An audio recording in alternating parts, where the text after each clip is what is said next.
At dahil naumay na nga sa kakakain ng karne, pagkatapos ng bagong taon ay nagluto kami ng ginataang langka na may hipon. Kaya kung nakahanap kayo ng gulay na pampatanggal sa umay, tara samahan niyo ko. Naglagay muna ako ng mantika sa kamay para hindi dumikit yung dagta dahil hihiwain muna natin sa maliliit itong ating hilaw na langka para mas mabilis siyang maluto.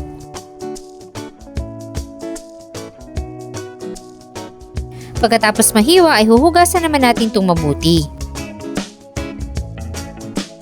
Pagkatapos mahugasan ay tabi lang muna at magpapatunaw muna tayo ng butter.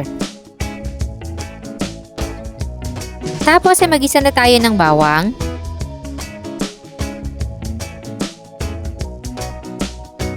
Sunod ay ang sibuyas.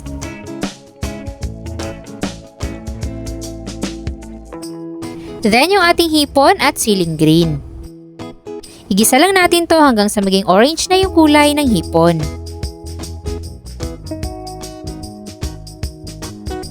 And then, pwede na natin siyang hanguin at set aside.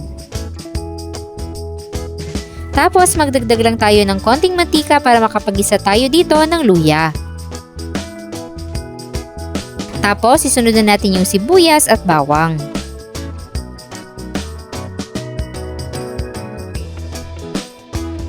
Pagkatapos natin mag-isa ang mga aromatics, isunod na natin yung langka. Igigisa muna natin to for 10 minutes.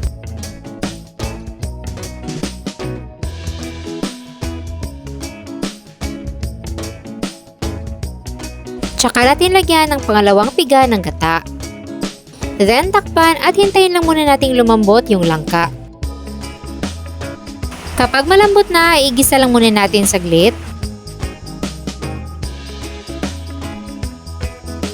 Tsaka natin ilagay naman yung kakang gata. Tapos ay titimplahan na natin to ng asin, black pepper, at all-in-one seasoning of your choice. Kung gusto nyo naman ang mas masabaw ay magdagdag lang kayo ng tubig. Tikman muna natin at kung sakto na yung lasa ay ihalo na natin yung ginisa nating hipon. So isimmer lang natin yan ng mga 1 hanggang 2 minuto.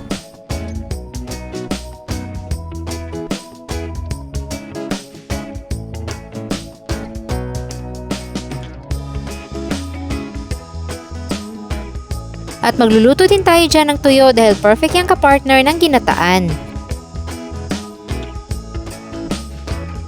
At ayan, ready na ang ating ginataang langka with hipon. Siguradong tataobangin yung mga kaldero lalo na't merong tuyo at sukang maanghang ang kapartner nito. Kaya kung gusto nyo magluto nito, hanapin nyo na lang dyan sa baba ang kompletong listahan ng ating mga sangkap.